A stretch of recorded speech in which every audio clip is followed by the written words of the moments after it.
Hey everyone, it's Bob. Welcome back to Elevate Your AIQ. On today's episode, I am joined by Emily Scace, Senior Legal Editor at Brightmine, where she focuses on employment discrimination law and emerging issues around AI in the workplace. Emily brings a sharp legal perspective on how AI intersects with hiring, risk mitigation, and compliance across a patchwork of global and U.S. regulations at the federal, state, and local levels. We explore real-world use cases making headlines, the responsibilities of employers versus vendors, and what organizations can do to stay ahead of both legal and reputational risks. It's a timely and important discussion for anyone thinking about the future of hiring and workforce fairness. Thanks for listening. Let's dive in and chat with Emily. Hi everyone, it's Bob Pulver. Welcome to another episode of Elevate Your AIQ. Today I have the pleasure of speaking with Emily Scace. How are you doing today, Emily? I'm great. How are you? I'm good. Thanks so much for joining me here. Yeah, thanks for having me. Yeah, I wanted to obviously we've got a lot to dig into in the sort of AI, ethics, risk mitigation, and the legal aspects, things like that. But I thought we could just kick things off with you giving the listeners a little bit about your background and your current role at Brightmine. Yeah, sure. So I am a senior legal editor at Brightmine, and I've been with Brightmine for about 5 years. And so I'm a lawyer, and I focus on employment discrimination. That's my area. And when it comes to AI, as we're going to be talking about today, that's really kind of an emerging issue in employment discrimination law and how these AI tools are fit into to the legal framework and what employers have to do about that. So that's kind of me. Yeah, yeah. No, I think this provides obviously a very important perspective. We're seeing cases that we'll talk about, and I think we're going to see more of that, and we need to understand who's responsible for what and how we sort of frame these things to mitigate adverse impact of all kinds. So yeah, so looking forward to this. Just so, for people who don't know what Brightmine is, you want to just give a quick little plug about Brightmine and what the mission is? Yeah, sure. So Brightmine is a leading global provider of people data analytics and insight. And we combine workforce data technology, including AI-enabled technology, and trusted HR expertise to help employers meet their goals and deliver brighter business outcomes. So what that means in real terms for the products that I work on is we are tracking employment laws at the federal, state, and local level to understand the impact and how employers have to comply with laws across the spectrum of different legal issues that employers and HR face every day. So my particular area is discrimination and related issues, but I have colleagues who focus on wage and hour and payroll issues and immigration and the whole spectrum of employment law. Got it. Okay, all right, that's helpful. I guess when we talk about employment discrimination, that it does cut across some of those things that you mentioned. So maybe you could just sort of unpack the sort of landscape that you look at. I mean, is it just looking at like pre-existing, civil rights legislation and some of the discrimination we've had, laws we've had in place for, 50, 60 years now, and how those things have evolved or how they're relevant? I guess if you could just kind of frame the scope of employment discrimination, where that can occur across like the talent life cycle. Yeah, so I mean, discrimination can happen at any stage of the employment process. So everything from recruiting and bringing in candidates to making hiring decisions and determining how much to offer someone in terms of compensation. And then when someone is an employee, you have issues with promotion and really any kind of term or condition of employment. So anything that happens on the job, any kind of condition, working conditions, and then of course you have termination decisions and that end of the employment life cycle as well. So it's really the entire spectrum. And at the federal level, the big employment discrimination law that most employers have to comply with is Title VII. That's been federal law since 1964. And that is the main law that prohibits discrimination on the basis of race, religion, sex, and several other protected characteristics. And then that applies to employers with 15 or more employees. Then there are some other laws. Of course, there's the Americans with Disabilities Act that prohibits disability related discrimination. And then I know we're going to be talking a bit today about age discrimination. So that's actually under a separate law, the Age Discrimination and Employment Act. So those are kind of the big federal laws. States have their own, many are stricter than the federal, and really states are where we see a lot of the activity now. So that's a big part of what I do is track the latest developments in state and employment discrimination law. They're adding new protected characteristics. They're addressing AI. They're approaching it in novel ways that the federal law has not addressed. So that's kind of really where a lot of the action is, and that's what employers are really struggling with, and that's a big challenge for employers to monitor. Yeah, for sure. And so I know just from previous conversations with former EEOC commissioner who's now at the Department of Labor, just talking about the fact that you know we don't necessarily need new laws for AI. We want to make sure AI is not sort of exacerbating or perpetuating pre-existing legislation, because it's still it's one component of your sort of decision making process that might be subject to scrutiny, right? So I know you have said similar things, but I want to make sure that I'm clear on like what you said before about states enacting certain new laws. Is that to add clarity to it, or is it because in the 60s we just didn't really think about the fact that Yeah, it's a technology little could? both. Yeah. Yeah. It's a little of both, honestly, because on the one hand, so there's sort of a spectrum of state laws. On the one hand, you have a couple of states that have just sort of passed laws that confirm that yes, existing discrimination law does apply, regardless of whether it's an AI tool that is, sort of the way that this discrimination is happening. So like Texas has a law that does that essentially. But then at the other end of the spectrum, you have laws that go much more in detail, and they actually impose real affirmative compliance duties on employers that use AI tools to take steps to make sure that they are not perpetuating bias. So New York City has a law that does that, and Colorado has a law that hasn't taken effect yet that has similar kind of very detailed compliance duties for employers. Okay.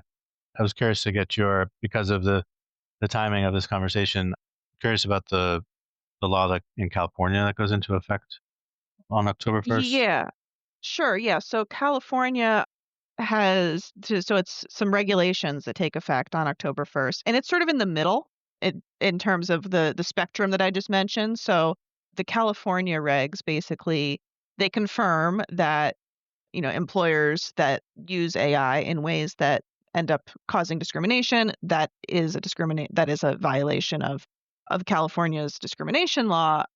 It doesn't require the bias audit or the impact assessment the way that, for example, New York City does, but it does have a provision in there that basically says that if an employer does those proactive things, if it takes those proactive steps to mitigate bias, to make sure that the tools are not perpetuating bias, that will be considered a defense. So yeah, it sort of takes a middle path there. Okay.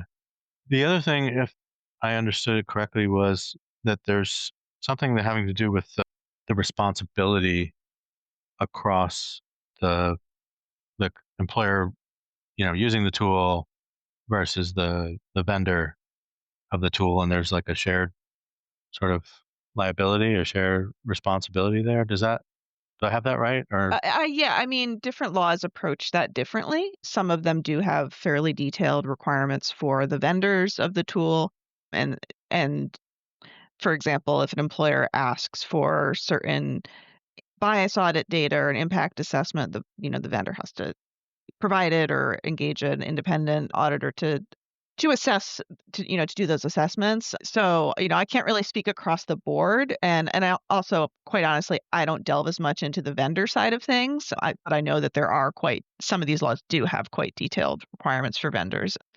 But I focus more on the employer side and what employers have to do if they are implementing these kinds of right, tools. right.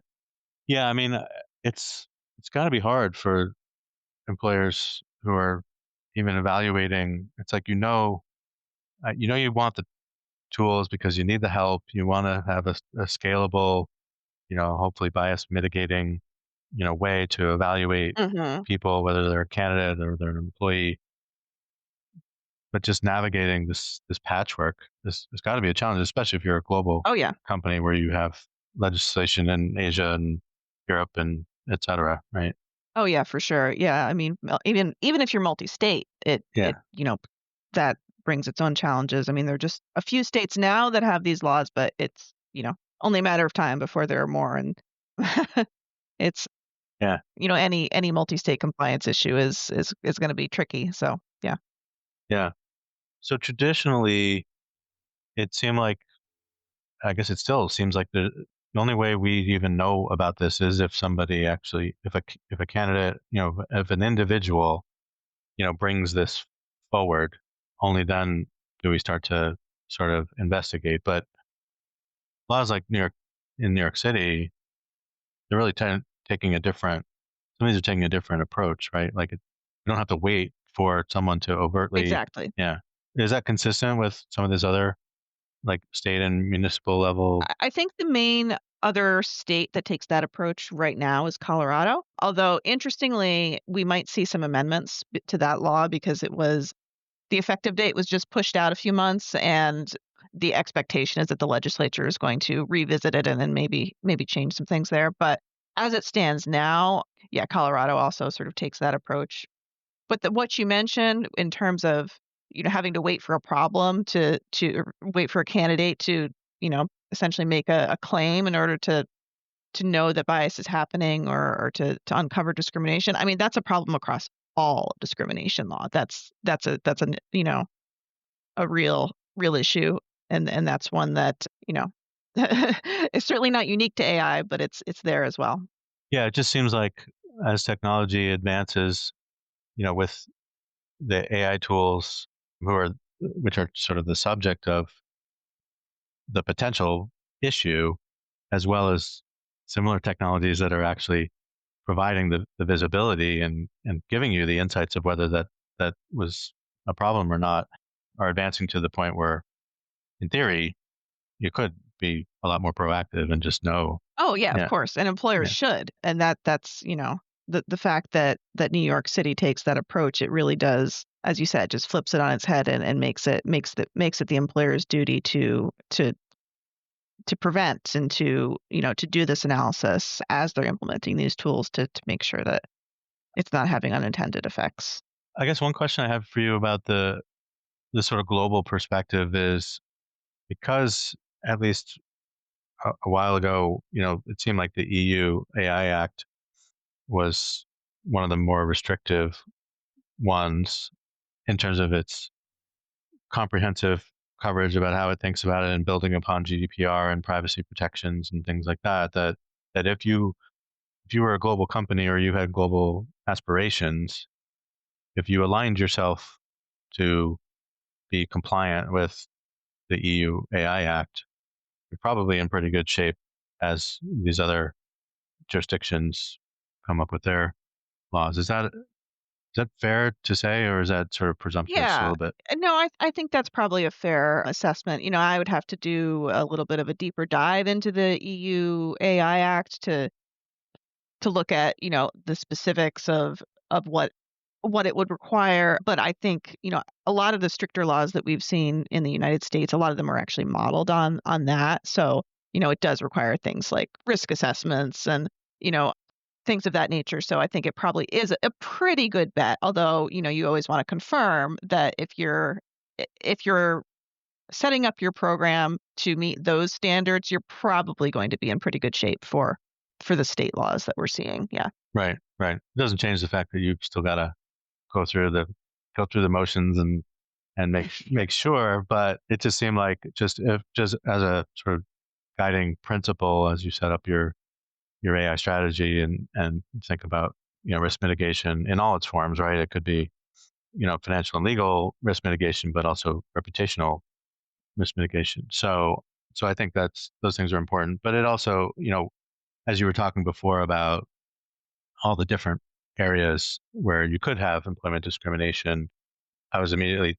thinking about what the EU AI Act considered in their sort of risk pyramid as high risk, right? Because anything, it just seemed like, if I were to sort of summarize the approach, It's like anything that affects someone's like life or livelihood.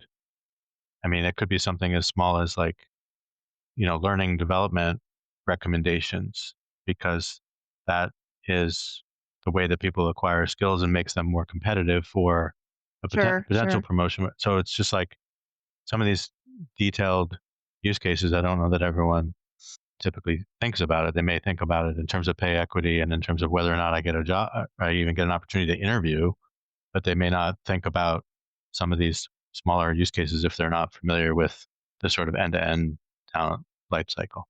Yeah, that's true. That's a good point. I mean, at least in the US, the laws, even the ones that are more stringent, they don't typically go quite that deep. They're typically interested in laws where they call like high risk decisions or consequential employment decisions. So they're mostly talking about hiring, firing, compensation, the really concrete. I mean, like you could probably still make a case that those other things that happened over the course of employment, like somebody could bring a claim and they could allege that, this had this impact and that it violates a law in some way. But the primary focus of the laws that we've seen in the US, at least thus far, is really the the key touch points where it's, a big decision and where the system is making or heavily contributing to that decision. Right. Yeah, no, that makes sense. It's probably also harder to prove that, because you didn't offer me these particular learning opportunities, that it indirectly impacted, the trajectory of Right. I my, mean, somebody could, but yeah, it would be a harder road. It would be a harder claim to succeed on, I yeah, think. for sure. I want to get to the age discrimination in a second, but just thinking more broadly about the way that it works today, where people are, bringing suits. I mean, how has the sort of backlash around like DEI and, moving towards, what people think of as, I guess, a meritocracy, how has that sort of impacted the landscape, if at all? So there are a lot of unknowns right now when it comes to DEI.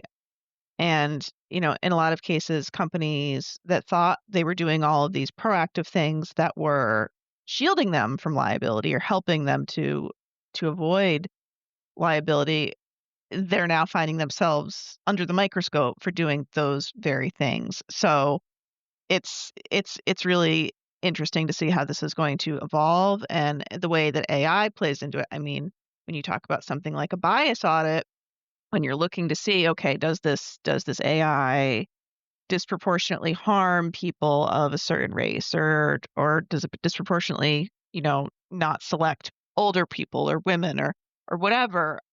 I mean, underlying discrimination law hasn't changed. Federal discrimination law hasn't changed. The states, the localities that have their own laws, those are still in effect. So the fundamentals are still the same. But the voluntary ways that employers try to get ahead of some of these issues, they're a lot of employers are being a lot more cautious now in the way that they're doing that. So it's I'd have to unpack that more. I think that could be a whole separate conversation, Yeah. but it's really interesting to think about.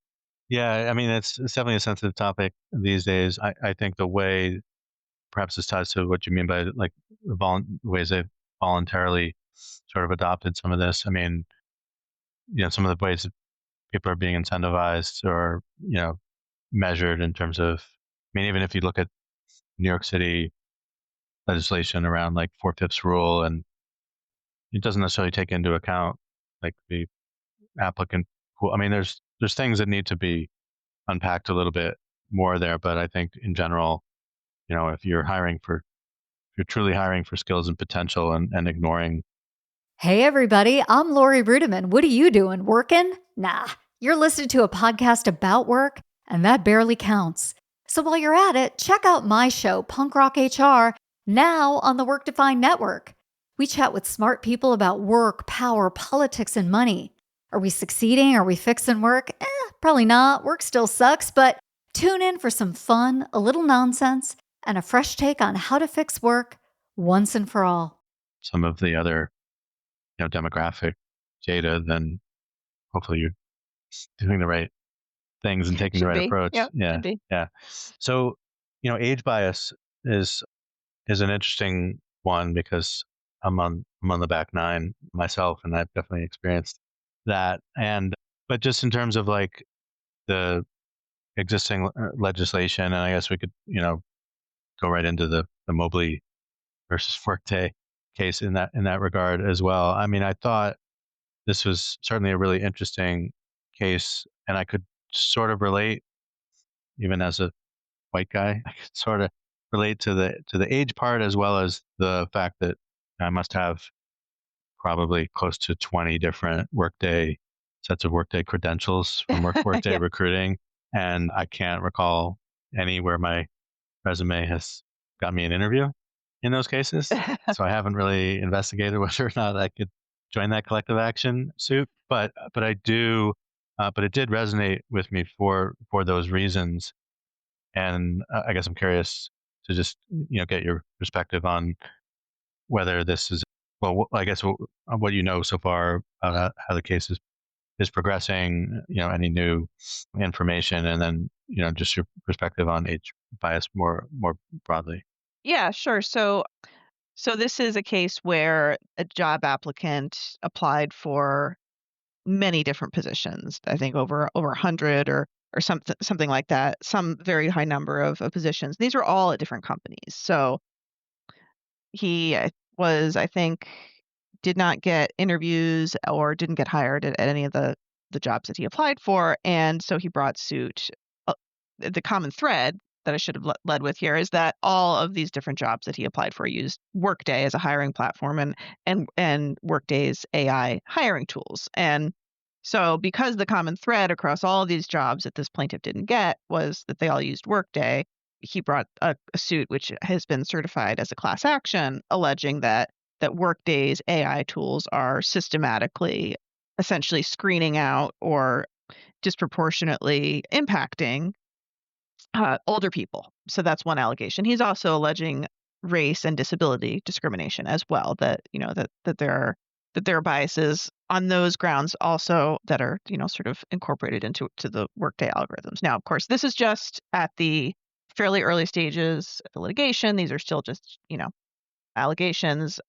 It has been certified as a class action, so there's enough for it to move forward. But it still remains to be seen what the ultimate outcome is going to be, what Workday's ultimate liability, if any, will be. So it's definitely one to follow for sure. Because he's mentioning 3 different types of discrimination, it just seems like, I mean, did he overcomplicate the case, or they're going to have to go and do some kind of forensic, digital forensic investigation anyway, and then they'll see if one or more of those types of discrimination is present? Because I don't know, it seems like he's just throwing the kitchen sink at them. Yeah, I mean that's fairly common in employment discrimination cases for an applicant to allege discrimination on a few different protected bases, but the class action is actually specific to age discrimination. So that's the piece of it that is moving forward as sort of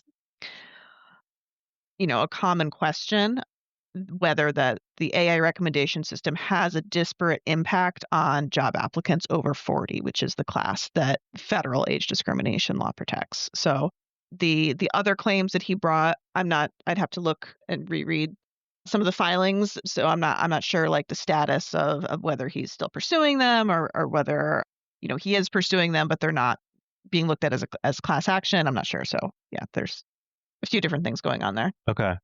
So one of the things that I've talked to folks in the AI governance and AI assurance space about is what data is even captured by these systems, meaning your resume could imply, or the system could infer a certain age based on, the job history and the chronological, the dates that you've put on those different roles.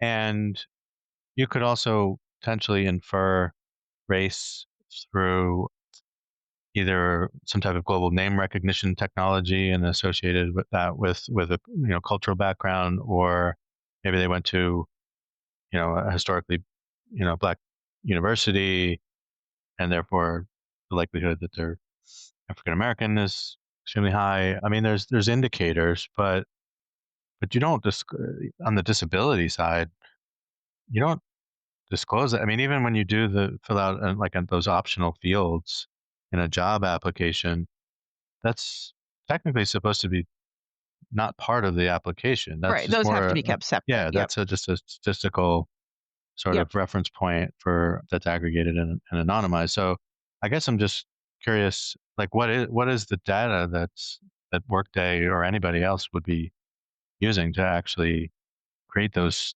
filters? Yeah. I mean, that's really the question that might come out in the course of the lawsuit.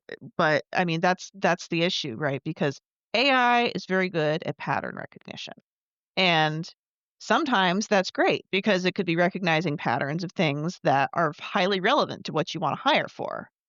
Sometimes it might be finding irrelevant things that, they're not illegal, but they're not to consider, but they're also not really related at all to any sort of hiring criteria. And sometimes it might be unintentionally or intentionally, just kind of depending on the data set it was trained on. It might be using patterns that are leading employers to consider things that they're legally not allowed to consider. So, if it's seeing patterns among people who have, I guess, attended a certain university or certain names, like you mentioned, and is sort of seeing a pattern where there isn't one, or seeing an association that may that may not exist, that's where you can run into problems, and that's where it's really on employers to make sure that they're looking not only when they're using an AI hiring tool, they're looking not only at the candidates that the tool is recommending, but they're also looking to see who it's screening out and what the bases are for why they're being screened out. And is the AI getting it right, or is there some adjustment that needs to be made?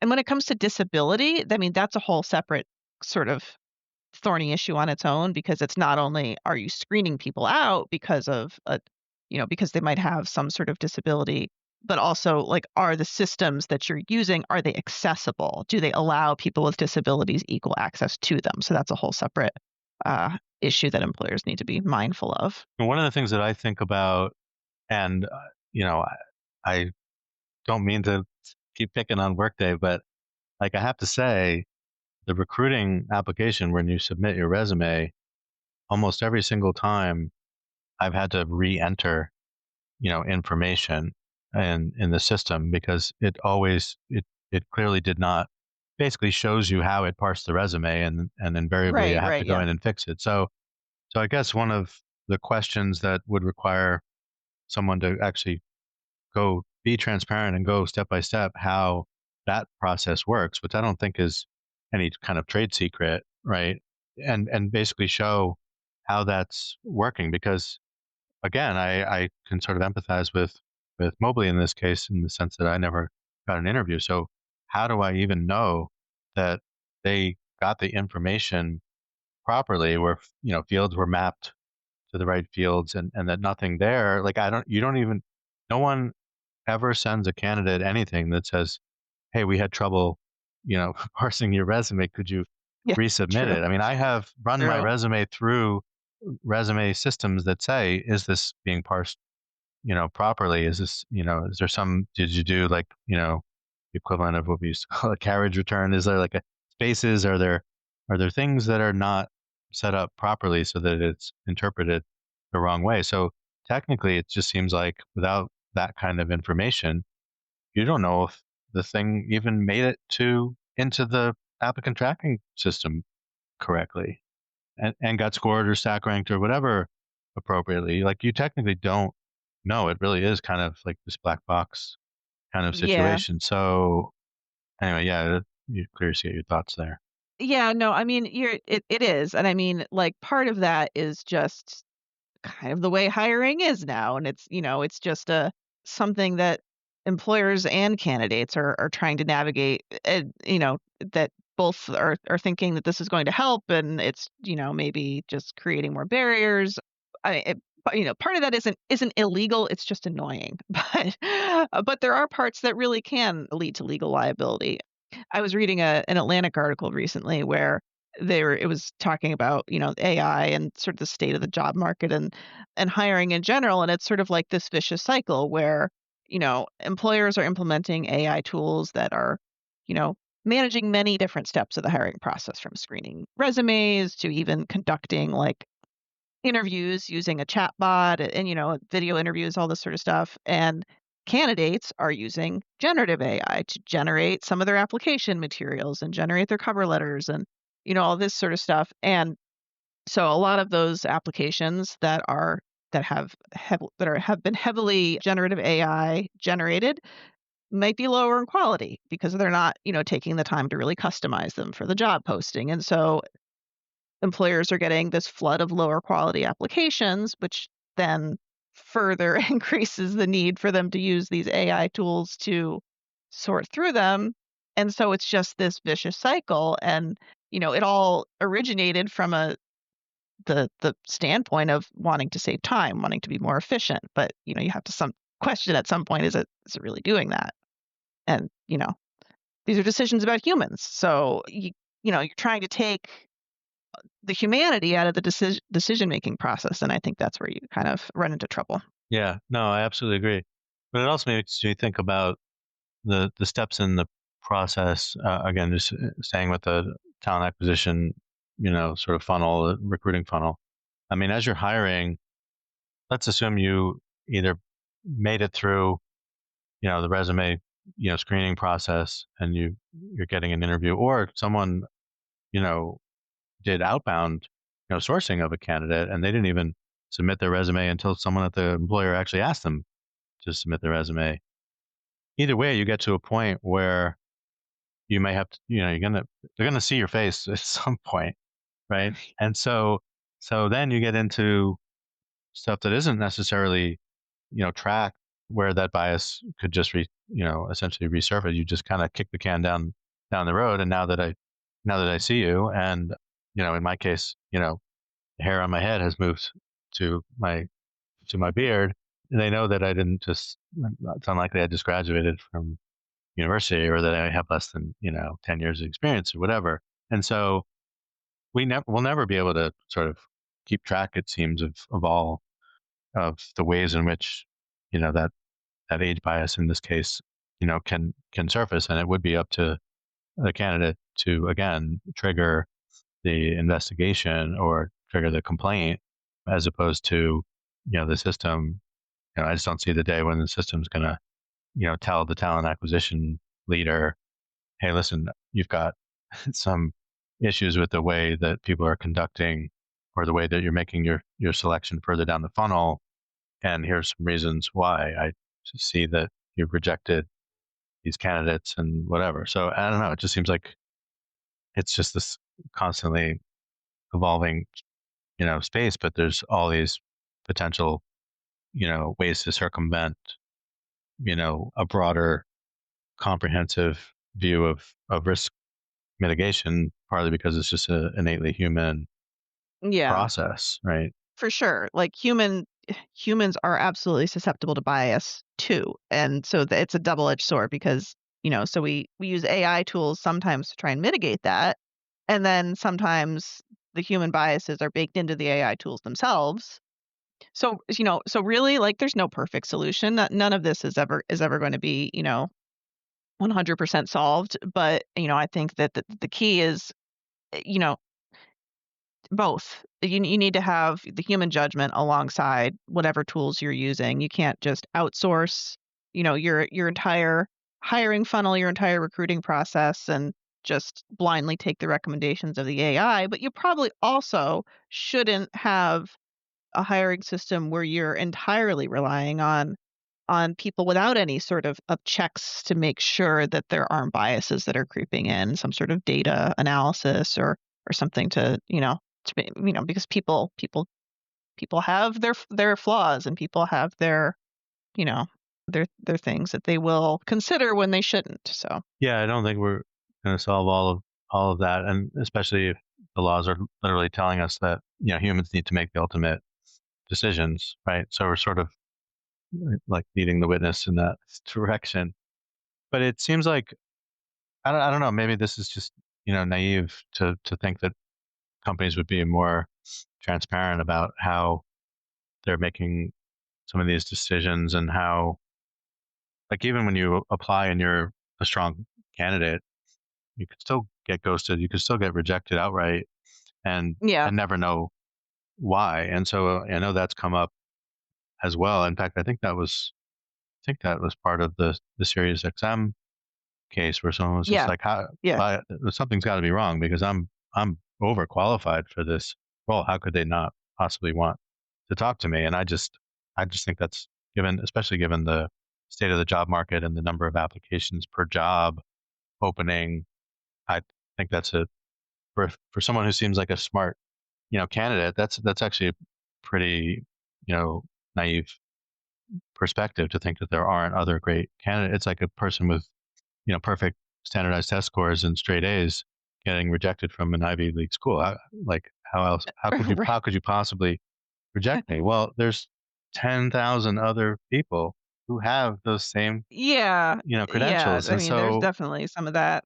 yeah, you can't accept everybody, and there's other things, that aren't so, straightforward that contribute to how we evaluate who to accept, Right. right? Yeah, absolutely. And I mean, and that's why it's probably individual hiring decision is one of the hardest kinds of discrimination claims to succeed on. I mean, unless the employer did something egregious in like the interview process, said something racist or asked questions that are, touch on things that should not be considered. I mean, unless something like that happened, it is very, very difficult for an applicant to prove that I wasn't hired because of this as an individual applicant. So that's why you get class actions and that's why you get agencies that look at like pattern or practice type cases where they're looking at, employers, not just one candidate, but they're looking at, the whole scope of an employer's hiring and saying, okay, systematically you've hired fewer of these types of candidates who are qualified. So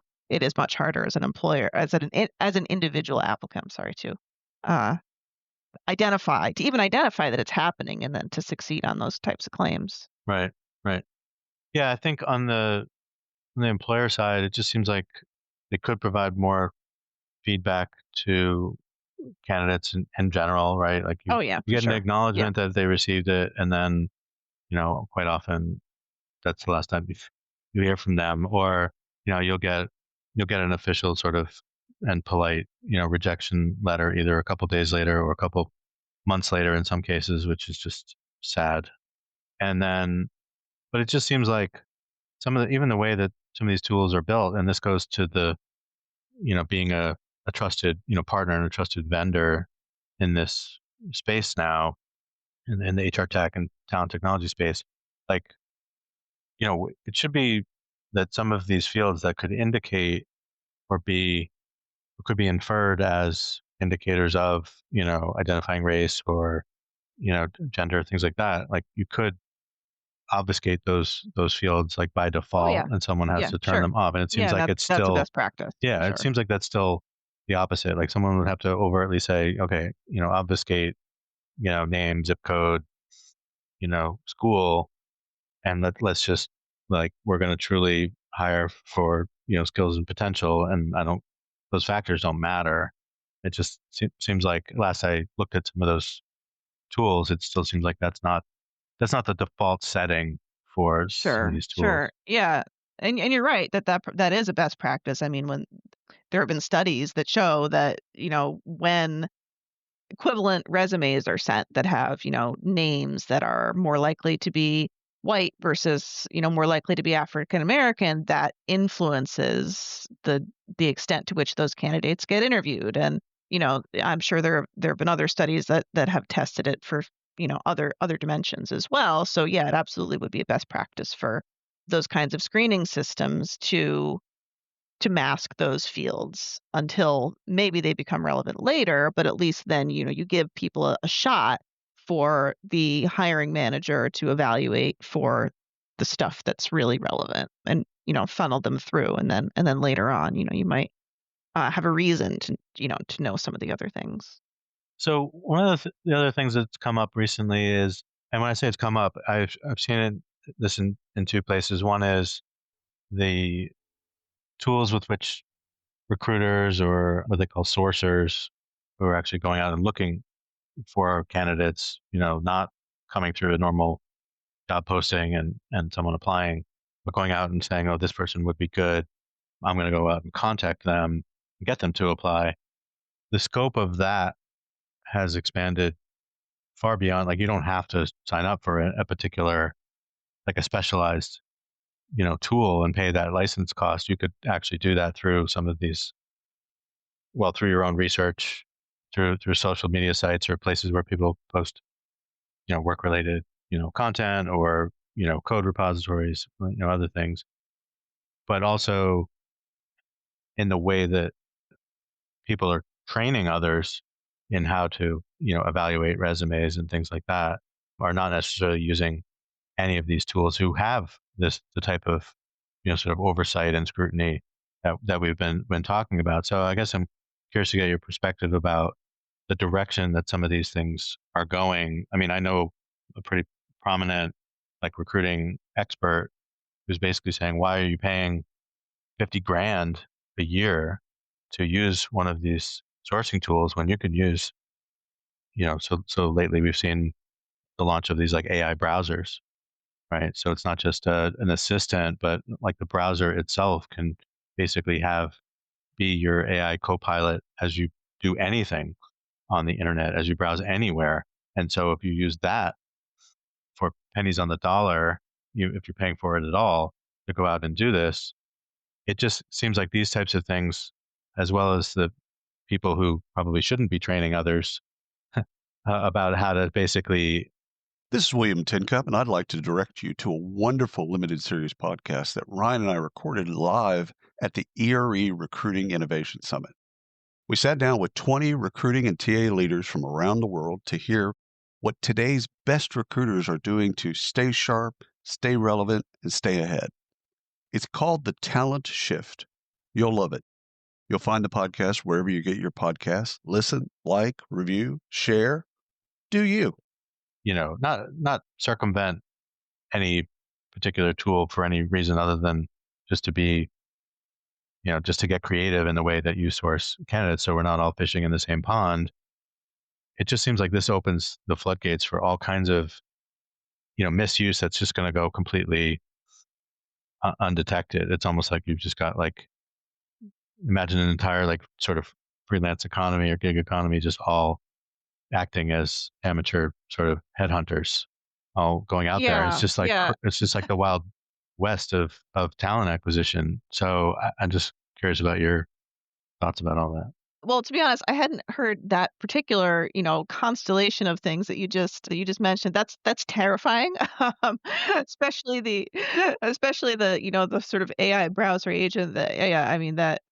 But no, I mean, but you touched on some things that are, like, just really key. Like, I mean, anybody who's making hiring decisions or is influencing hiring decisions needs to be trained in what they're allowed to consider, what they're not allowed to consider. If there are AI tools involved, like, how to not just blindly rely on them, but use them, maybe as to supplement, use them to provide additional insight, but also sometimes override them and use your own judgment.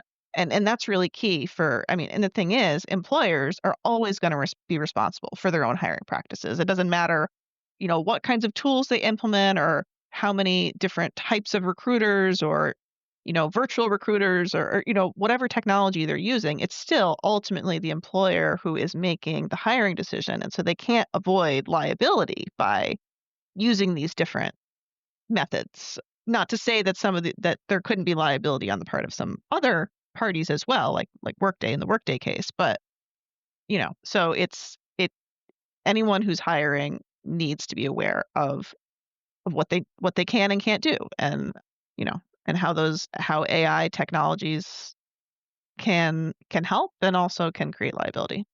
Yeah, I mean, the browser thing was one interesting example. I mean, certainly there's a lot of companies that just can't afford. I mean, even if you're just using LinkedIn Recruiter, which is one of the premium licenses available, it's a fortune.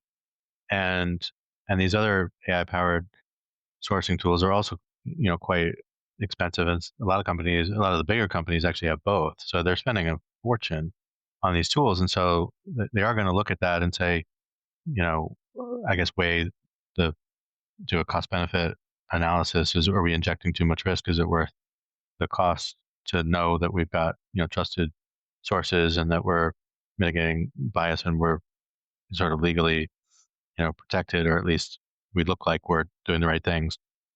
But on the education piece, I guess I was scared. I mean, I was just I joined yet another AI community the other day, and they're having like a sort of, I guess, sort of like a lunch and learn kind of educational session around AI and HR. And they were showing people how to just stick a resume into just the public version of ChatGPT and have ChatGPT evaluate the resume. And I'm just like, Oh, no.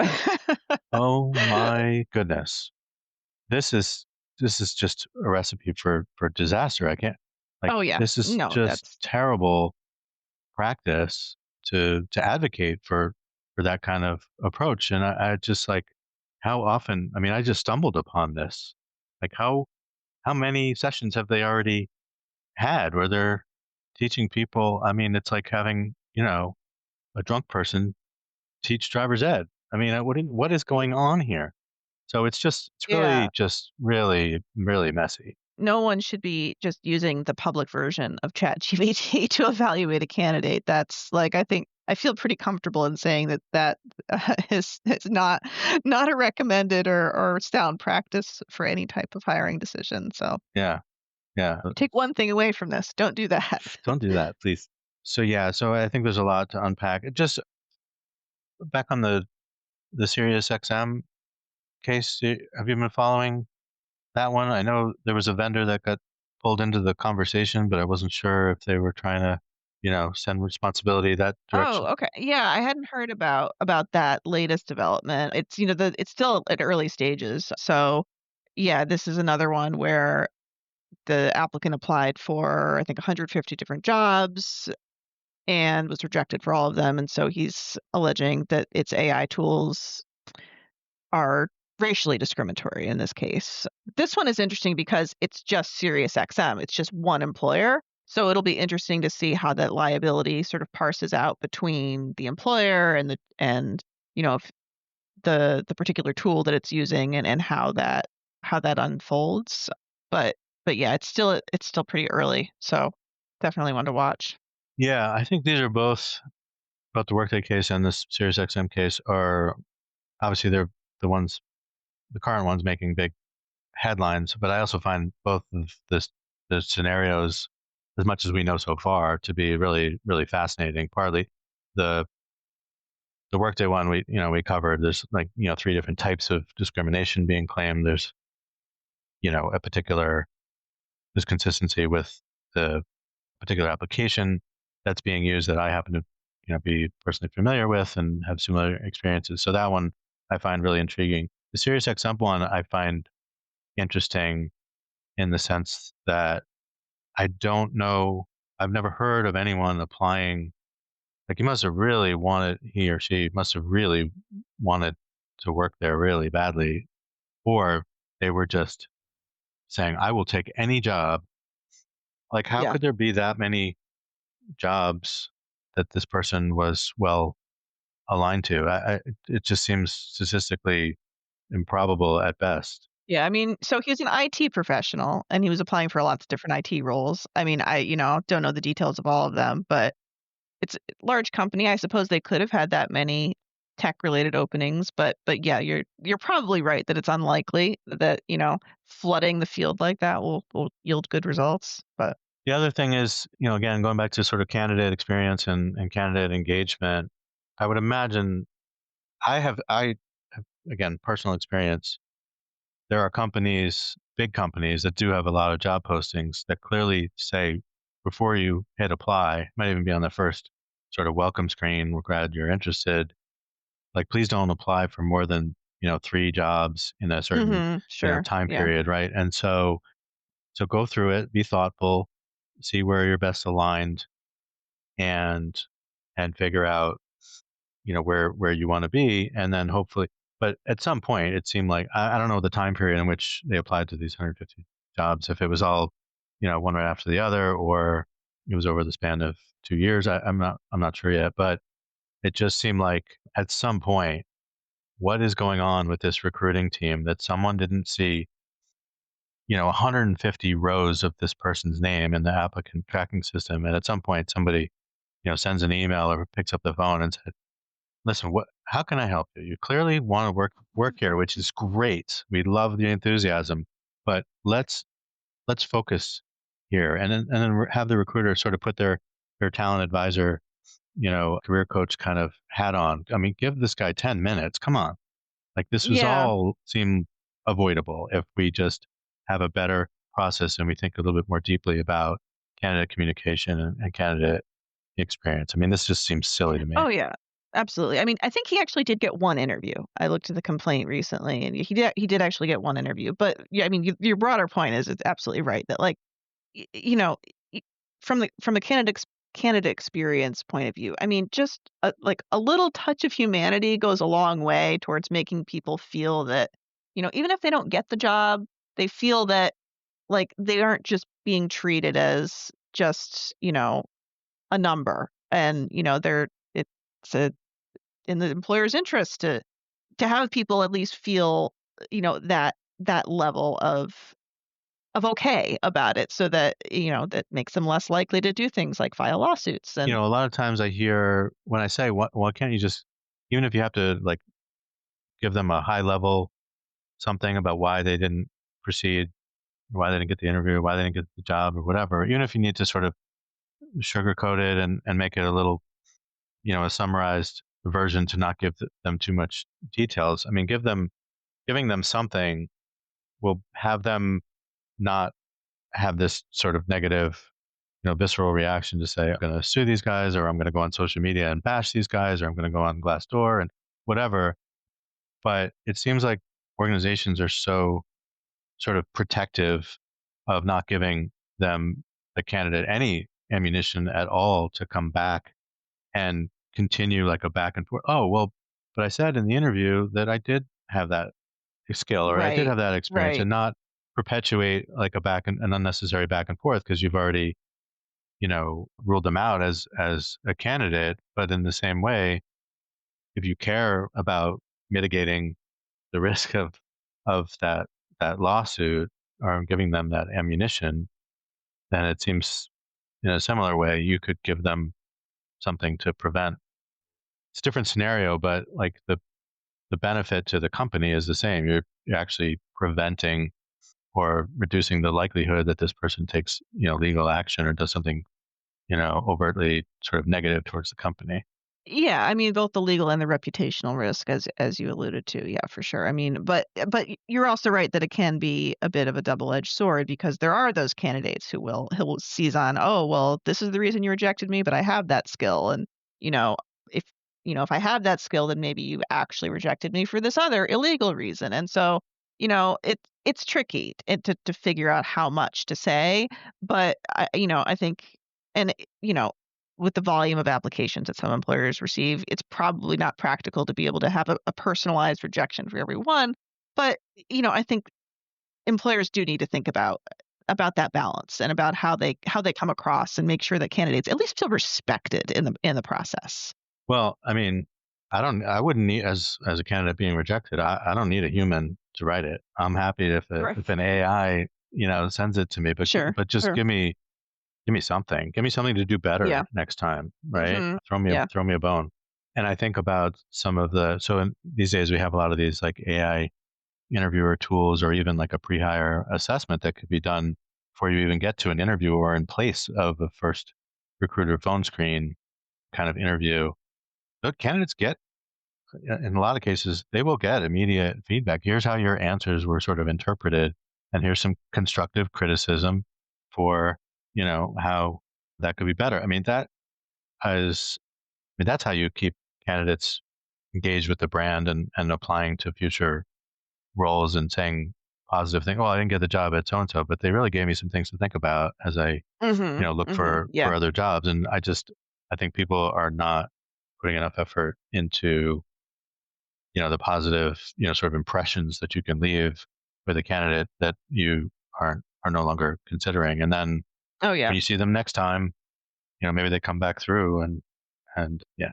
So I guess on a non-work level, Emily, I was curious if there's any particular AI tools that you play with when you're not working that you find particularly, interesting, intriguing, or scary. Well, I will out myself as definitely a generative AI skeptic. So no, I don't really play with AI tools in my personal life. But I will say, in terms of positive use cases for AI, one thing I'm really passionate about is pay equity and pay transparency. And I think that there is a lot of potential for employers to implement AI and machine learning and algorithmic tools to help them really get to the root causes of pay inequity and model remediation and figure out how to tackle that issue. So Excellent.